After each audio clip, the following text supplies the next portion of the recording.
So hello, everyone, at the FLCCC first annual conference on this time COVID, and I'm hoping that there are many more of these conferences to come, given the huge influence that the FLCCC has had on our lives and our practice and so many thousands of our patients. And I do believe that millions of people around the world are alive because of the work that the FLCCC has done.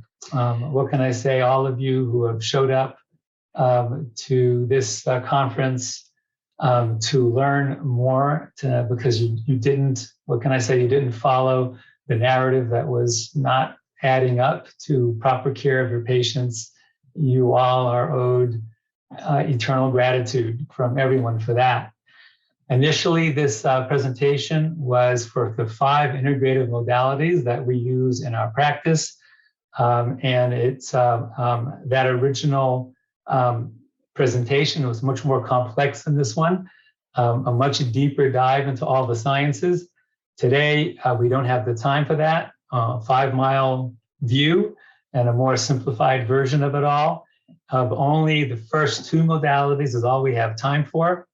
So that's exactly what we're going to do. And we'll take it from here. This is a picture of Dr. Alice Pien, who is the medical director of our practice, my best friend, my wife, and the best thing that ever happened to me. And without her, quite frankly, none of the wonderful things in our practice that happen would happen. So some years ago, we all went to medical school. For some of us, it was a long time ago.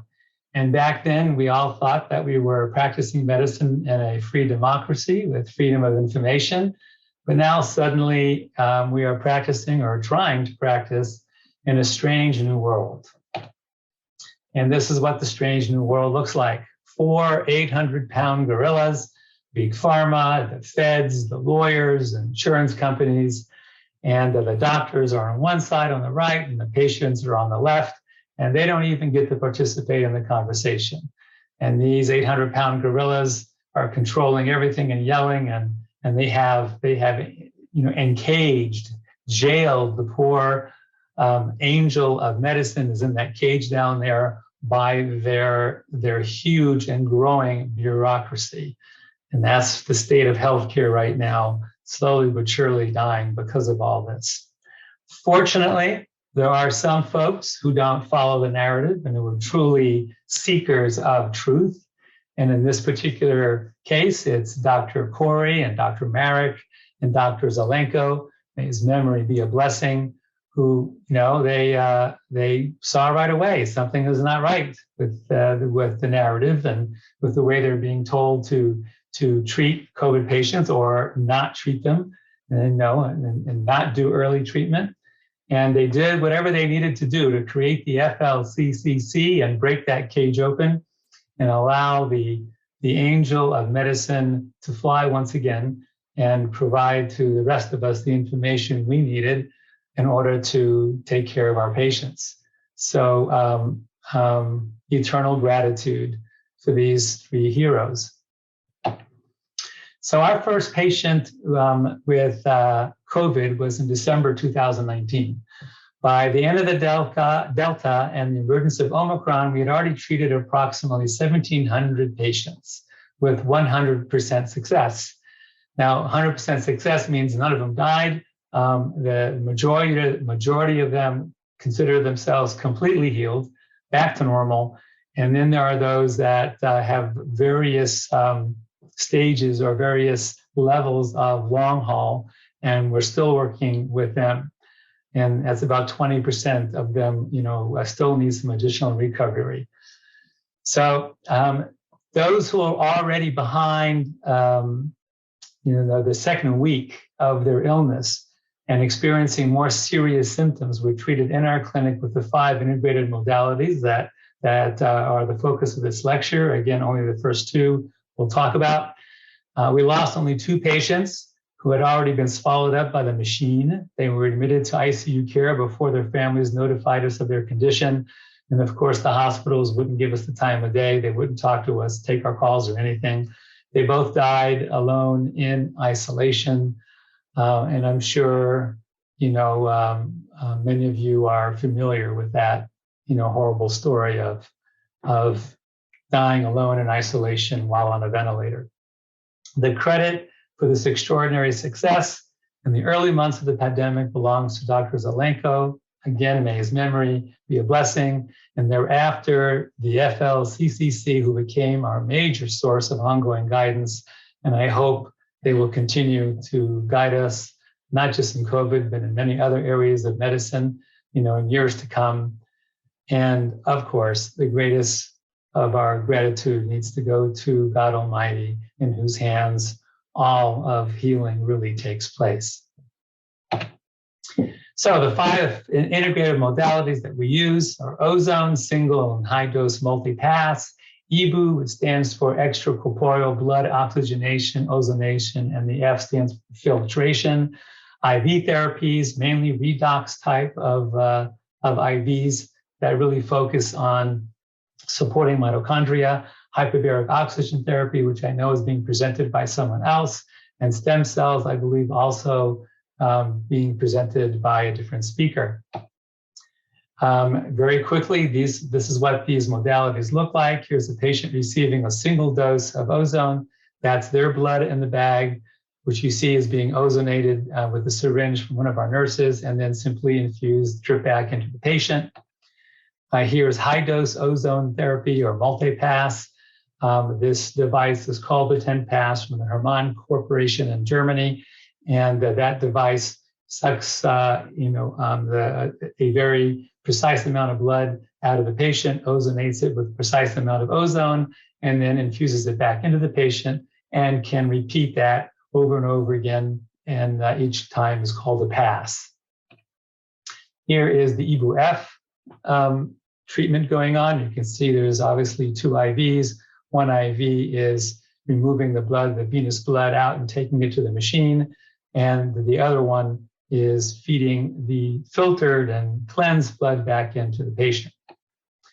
When we do IV therapy, sodium ascorbate, vitamin C is the way to go.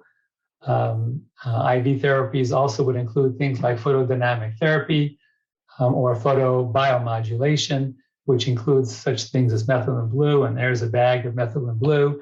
Here's the methylene blue going through the IV into the patient, and also being energized by the Theralumen, device, which is infusing light of the correct frequency, into the blood and further energizing the methylene blue, so it has an even greater effect on the mitochondrial therapy. Here's hyperbaric oxygen therapy. We have 3 such chambers. And at the height of the pandemic, there wasn't a single hour of the day that all 3 of these chambers weren't in use. It's a remarkable therapy that is necessary when there is systemic inflammation and organ damage. Here are the stem cells that we use from Vitti Laboratories. That's VITTI. I believe they are the best product available in the USA. And these are living cells, and therefore we believe that they're very sensitive to living energies, both human and divine, and therefore we encourage our patients to hold them and pray over them and infuse them with their most positive energies and blessings and thoughts of a fruitful future. The stem cells are then infused, simple push, and the patient goes home. It really is that simple. All right, so here are the 5 modalities again, and let's move on. There are over 200 documented symptoms of COVID, 200. And how could there be possibly so many symptoms from a single infection? And that's because the major cause of all the symptoms we see in COVID stem from dysfunctional mitochondria and systemic inflammation, both being caused by the COVID spike proteins. And therefore, the target of all of the modalities, all 5 of them, and again, we're only talking about 2 today, need to focus on mitochondria and systemic inflammation. Now, to relearn this. I mean, I really had to go back to school to relearn this from the beginning. The mystery and the miracle of mitochondria and the electron transport chain. It had been years since I had looked at that in detail. And today is not the day for a deep dive into that science. However, when we sit down with our patients, it's very important for our patients to understand the unfathomable mystery of our existence. And when we show them the human cell and kind of go through a little bit of the functional apparatus of the human cell, there's no way that a person can't be amazed at the extraordinary cosmic intelligence that has created us. So we definitely go through that and a few other simple slides. So again, today, 5 mile view is all we have time for. COVID and how the pathologies progress, how the spike protein causes systemic inflammation, which can cause any kind of, or can cause dysfunction in any organ system, and why these 5 modalities work.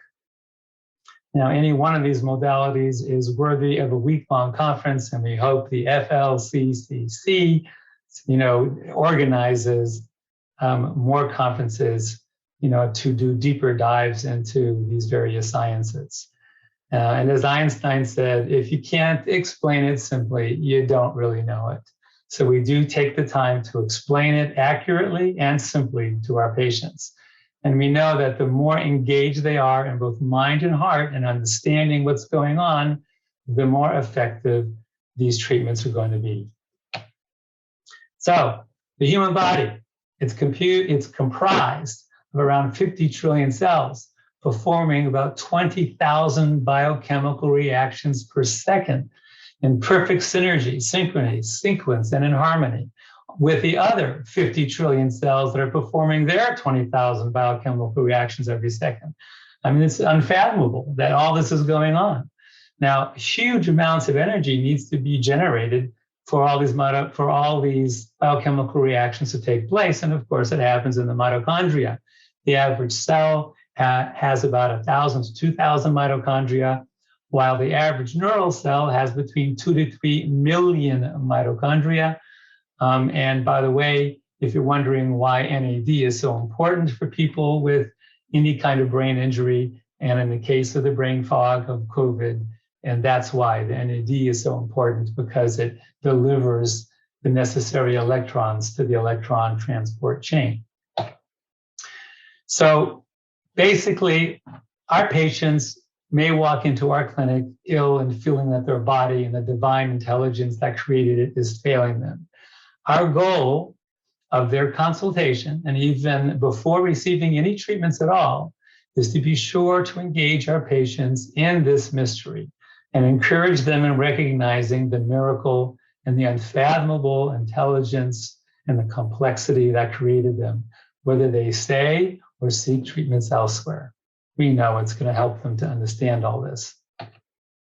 So we do go through the basics of mitochondria. For this lecture, all that's important to recognize is that the Krebs cycle occurs in the matrix, and the electron transport chain, the ETC, occurs within the inner membrane. And I know that many lectures have discussed all this, so no need to belabor the point.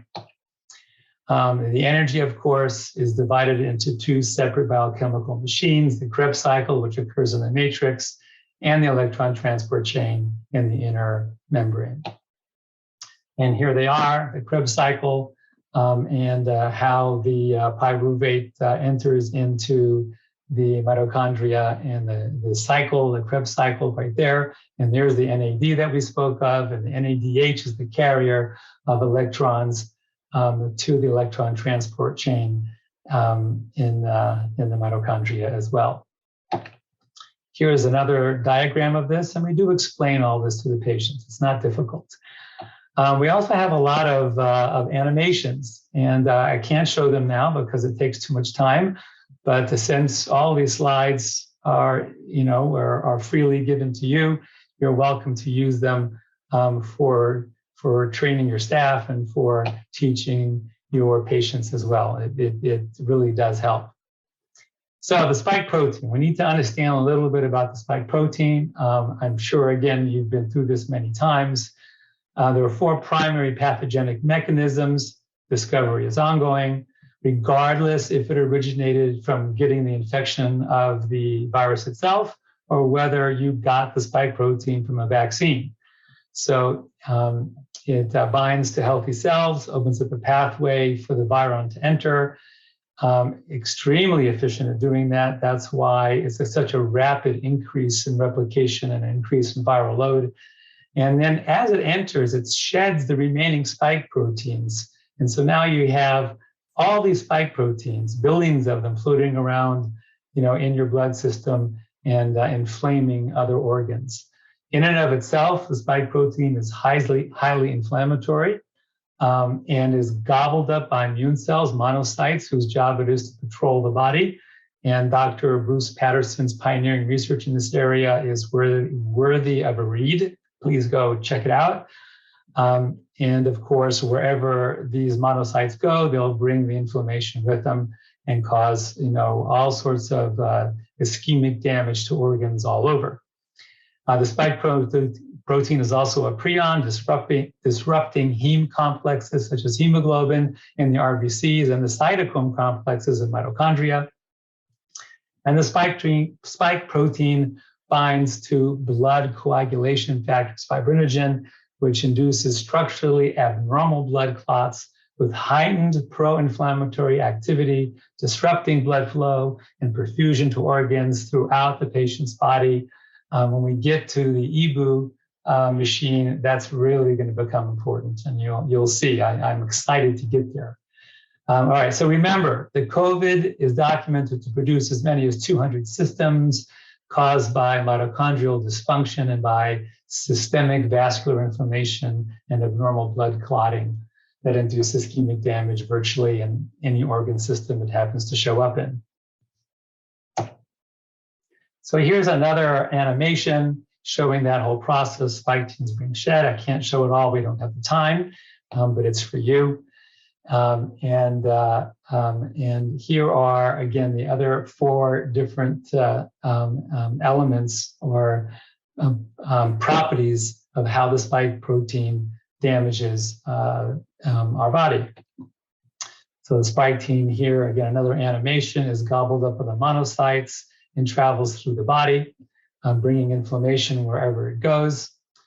Once again, the large protein complexes derive their functionality from the 3D shape, like a puzzle piece. So let me back up here a minute. One of the things that people and our patients don't understand is what a prion does.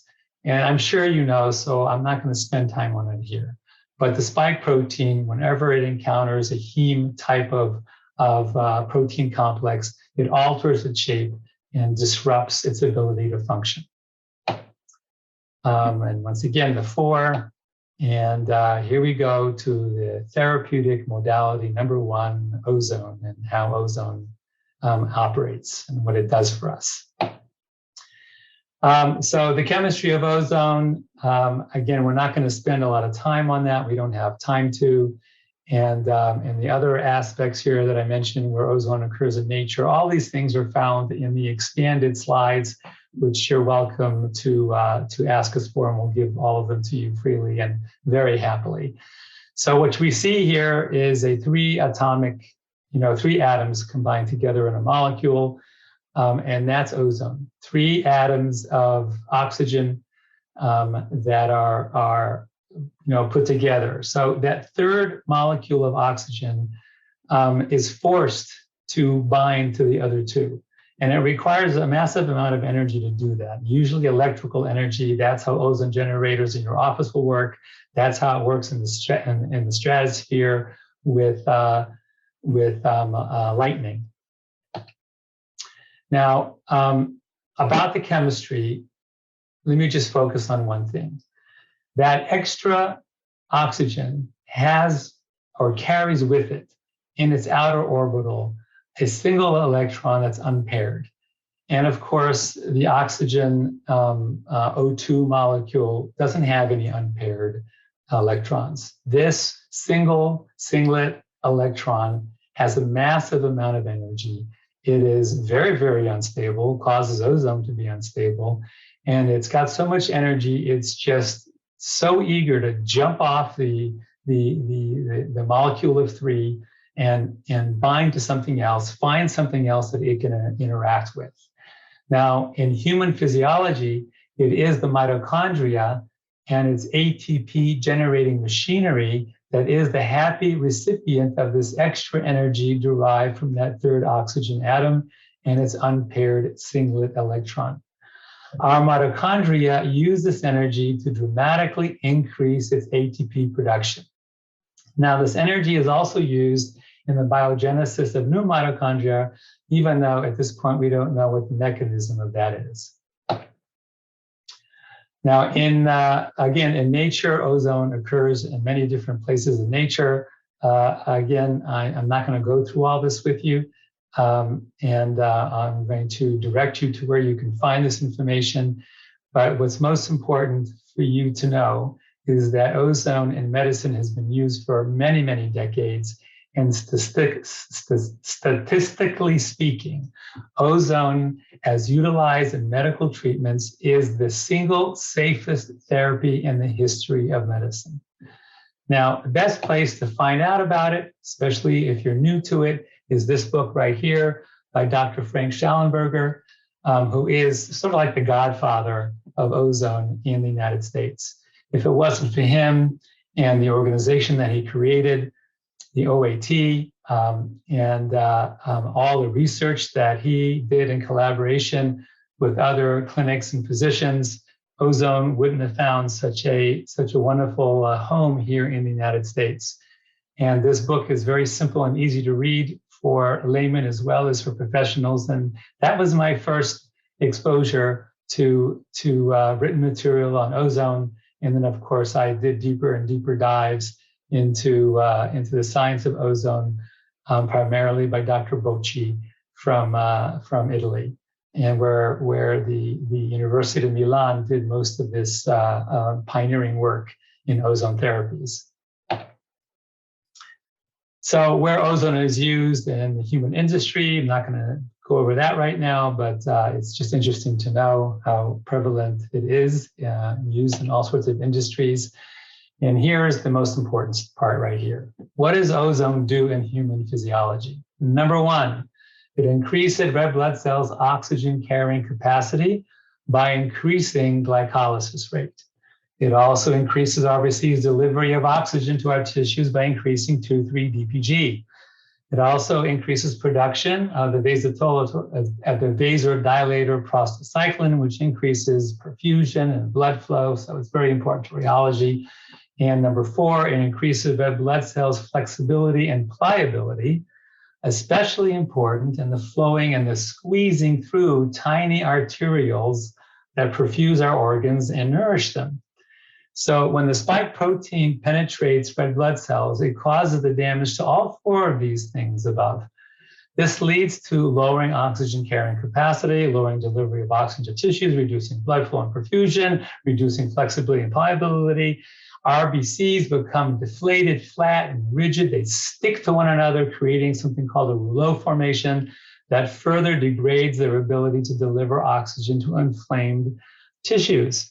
Ozone reverses the rouleau formations, and it does this immediately. It improves RBC functions within seconds. Within a few minutes under a microscope, you can see the difference.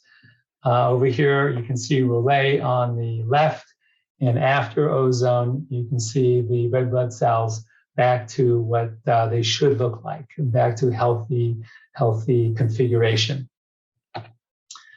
Number five, ozone increases production of interferon, tumor necrosis factor, interleukin-2, stimulates the immune system, many types of cells in the immune system, reduces musculoskeletal pain, decreases inflammation and oxidative stress by decreasing free radicals, activating superoxide dismutase, and the other brethren, so to speak, anti-inflammatory brethren of superoxide dismutase. It instantly interacts with tissues, especially lipids in the blood, to form peroxides, which oxidate and destroy viral capsids and bacterial phospholipid membranes. So it does, in fact, kill pathogenic bacteria, fungi, and viruses. And it penetrates and breaks up biofilm, which is incredibly important for any type of systemic chronic inflammation. And this biofilm stuff is highly toxic. You got to get rid of it. And again, the EBU will become very important in understanding how we do that. So ozone oxidizes mitochondrial environment to ensure a healthy and vital ratio of NAD to NADH. 700 to 1 is what's necessary for the mitochondria to be healthy, thereby stimulating the Krebs cycle and supplying the needed electrons to the electron transport chain, increasing ATP production, as we discussed earlier. And last but not least, under very temporary stressful situations, ozone will increase nitric oxide production, supporting healthy circulation and increased perfusion. Number 12, stimulates detoxification of metabolic waste as well as heavy metals. Modulates the immune system and is an effective treatment of autoimmune diseases. So as you can see, ozone is incredibly important. Effectively treats bladder problems and infections via bladder insufflation. And that's the injection of the gas itself directly into the bladder. That's what insufflation means, to inject the gas into body cavities. It's very effective in treating prostatitis and prostate cancer with injections. Effectively treats difficult, slow healing dermatological lesions with lymph bagging. I'll show you pictures of that in a minute. Effective in treating ulcerative colitis and Crohn's disease orally when you take ozone mixed with certain oils. And of course, you can also do that through rectal insufflation. And there are many, many more things that ozone does. I think I said earlier that for integrative physicians that have been using ozone for a while and really understand all this and have treated all these different issues very effectively with ozone, many of them, and we would say the same, that if we had to give up every tool in our tool chest and keep only one, it would be ozone. So the methods of administering ozone, as I mentioned before, intravenous, injections, insufflation, and limb bagging.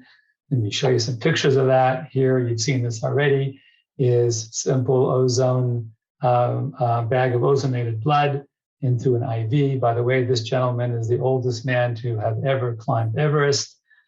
Injection directly into soft tissue, and you can inject them also into joints. And we do a lot of that. A lot of athletes come to us, for ozone into their joints. Insufflation, this gentleman is in using a syringe full of ozone to fill his sinuses with ozone. There's a trick to doing this, which does not go into the lungs. I did not mention earlier, I need to now, insufflation can be done in any body cavity except the lungs. Do not have patients inhale ozone. You can do that under very specific conditions and very specific protocols, but it's not for the beginner. It's very effective, again, like all ozone treatments, but ozone in the lungs, lungs are simply too sensitive for the oxidative power of ozone. So not into the lungs.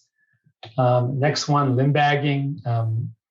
Nothing needs to be said here, it's obvious. And the clinical outcomes of ozone for COVID patients, what do we see? Either with IV administration or insufflation, 100% positive clinical outcomes. And again, that means everyone improves. The vast majority of them, 80% of them, they improve all the way to feeling back to normal. And another 20% or so have various amounts of long haul that need additional treatments. Depending on the severity, 1 to 3 treatments of ozone per week. And typically no more than 10 sessions are needed. Depending on the ease of venous access, either a single pass or a multi-pass can be chosen. And you can also ozonate saline and not infuse, but to do an IV with ozonated saline is very effective. The only thing you need to worry about or to be concerned about regarding contraindications is a deficiency of G6PD. There is one very easy way to test this in the office by giving the patient a very small amount of ozone and then test their urine for hemolysis. If they don't have G6PD or they're sufficiently depleted with G6PD, then they will show hemolysis in their urine. And in which case, you need to send them off to a lab to investigate and do a deeper analysis of what's going on with the blood. Hemolysis is present. I just mentioned that. You send them to a lab. Typically, patients experience notable relief from brain fog during their very first treatment. It is amazing to watch them light up. It's amazing to watch their eyes light up and the lights go back on at home. They feel it and they'll say something about it, and the other people in the room are being treated. It's like a party when that happens, because the other people in the room may have already been through that lifting of the brain fog. Typically, patients experience notable relief from musculoskeletal pain also during the very first treatment. Now, over 6,300 peer-reviewed published studies in the NCBI library are available to you. So it's very important for all of us in integrative medicine to be sure that you understand that there's a huge amount of science already invested in understanding the effect of ozone in human physiology. And of course, we know that ozone increases mitochondrial production of ATP and the biogenesis of new mitochondria, which is some of the new research that was done just in the last couple of years. Let me see what else. Ozone was prevalently used in the USA until the 1950s, when the FDA turned against it. Imagine my surprise. And it was used it's been used a long time. So here's Tesla himself. That's his picture of Tesla. And he made a medicinal ozonated olive oil. He was very successful in marketing and selling that way back in 1904. And you don't have to drive a Tesla to use ozone, but it's good to know this man was a genius, and he found tremendous utility in the use of ozone for medicinal purposes. So why is ozone important for a COVID patient? So to summarize in the red, ozone strongly stimulates the many cells of a healthy human immune system and is thus protective against any and all viruses. And of course, it works against fungi and all the other things that we mentioned. Ozone has been proven to reduce inflammation wherever it occurs. Ozone stimulates free radical scavengers such as glutathione, peroxidase, catalase, superoxide dismutase, etc. And at the bottom of the page, ozone is a highly effective electron donor, proven to increase mitochondrial production of ATP, effectively bypassing the damaged portions of the electron transport chain that were in fact damaged by the prion effects of the spike protein. And therefore, the ozone delivers the needed electrons to ATP synthase directly. So through, though the mechanism is unknown, ozone also increases the biogenesis of new mitochondria. So this bypassing of damaged electron transport chain and delivering electrons directly to ATP synthase is also what the other IV modalities that I mentioned earlier do. And again, we don't have time to discuss that, but a broken or damaged or dysfunctional electron transport chain doesn't completely disable, it doesn't condemn the mitochondria to its final demise, because there are these therapies that will bypass the damaged part of the ETC, generate sufficient ATP for the mitochondria to repair itself and get back to work, doing its job for a healthy human being. So this is another one of the animations that we have explaining systemic inflammation. We don't have time to go over it all, but the bottom line is this systemic inflammation, when it reaches an organ, will cause ischemic damage to that particular organ. Now, when there's ischemic damage, blood flow and perfusion, of course, has been curtailed. The organ is so swollen, essentially, that blood can't get in.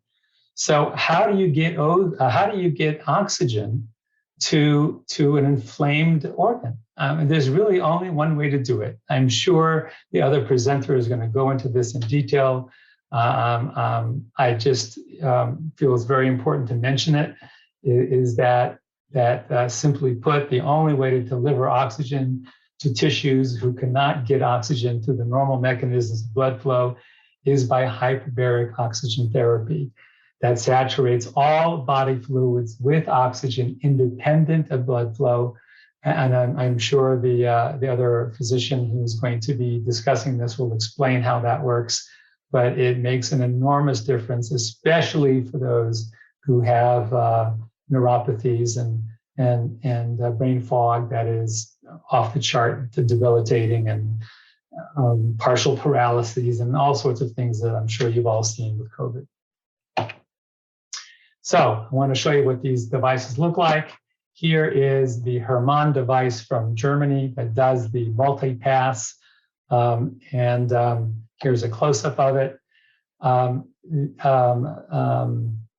You can see here on the left that Mary Elise is her name, and we affectionately just call her by Mary Elise, is the person in the United States who represents the Hermann company. And she's responsible for, I hope, hundreds of doctors' offices by this point having this device. And she knows all things ozone. She's extraordinarily well-versed in ozone sciences. And she will help you teach your staff. And here's a close-up. Therapeutic modality number 2, of course, is the EBU, extracorporeal blood oxygenation, ozonation, and filtration, otherwise known as apheresis. It was invented in the USA in the 1980s. I don't need to give you all the history. Depending on the severity of the typical COVID patient syndromes, EBU sessions will range from 1 to 10 treatments are necessary. Rarely do we have to go beyond 5 treatments.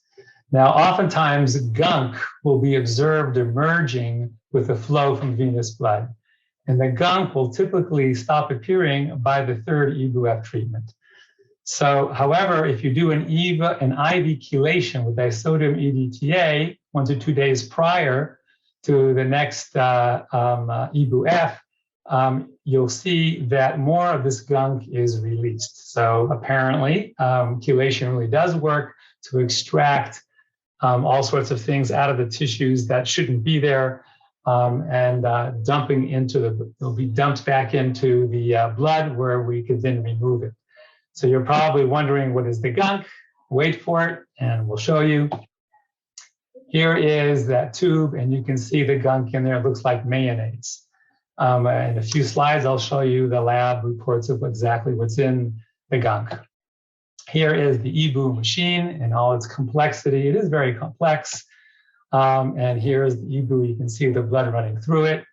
Here is a patient receiving the EBU treatment.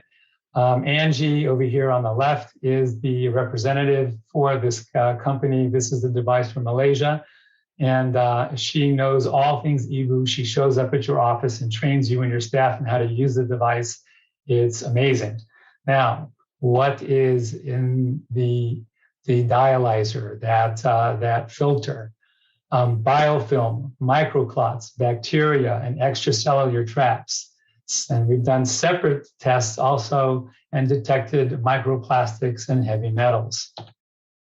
Here are the slides from patient number 1. And you can see biofilms, clots, extracellular traps, they're all observed. Using different lab techniques, we see the same stuff: biofilm, clots, extracellular traps. And another technique, also the same stuff, the same gunk as we call it. Now, all of that was before the EBU. That's what we saw in the blood of the patient. And here is the blood of this is not the blood, but here is the filter itself after the blood of the patient has been run through the device. And you can see the filter is filled with biofilm and clots and extracellular traps, all being trapped by the filter. And here you see the same trapped by the filter and more of the same trapped by the filter. And here is the patient's blood looking absolutely perfect, the way it's supposed to look after an EBU-F treatment. And patient number 2, exactly the same things. At the end of these slides are all the lab reports in detail that you can review at your leisure. Here is the blood from patient number 2, looking healthy and beautiful. Here's more of that gunk. It's amazing what's in there. It's both exhilarating to see it come out and kind of revolting to know it was in there to begin with. And here is the extraordinary difference between the dirty gunk-filled blood on the one side and then the clean blood going in the other tube. These are the results from looking for heavy metals, and you can look at this more in detail on your own time. You can see that the EBU-F is very efficient at removing heavy metals. Now, there was some rumors out there, and again posted on the internet, that the EBU machines cannot handle ozone, and ozone causes microplastics to be broken out, of the dialyzer and infused back into a patient. So we did the necessary lab analysis to show that that's simply not true, and that in fact the EBU-F removes microplastics from just water that had microplastics in it. And again, all those lab reports are in the end of the slides. Now, the good news is, here's another EBU-F machine made here in the USA under the supervision of very, very qualified engineers who've engineered many different devices, FDA-approved devices, who will attest to the fact that this is a superior manufactured and engineered device that's much simpler to use than the complicated device from Malaysia. I only wish this was available before I bought my 3 devices from Malaysia. And here is, you can see the device in use. So to sum it all up, everybody in this room, to me, you are all heroes. You're all truth seekers, dedicating your lives to the principle, despite the risks and the costs. And I'm sure some of you have received nasty letters from federal authorities. And so you are dedicated to the principle that the relationship between the doctor and the patient is sacred, and it must be protected from the interference of the guerrillas. Thank you all. May God's healing energy flow through you and into your patients.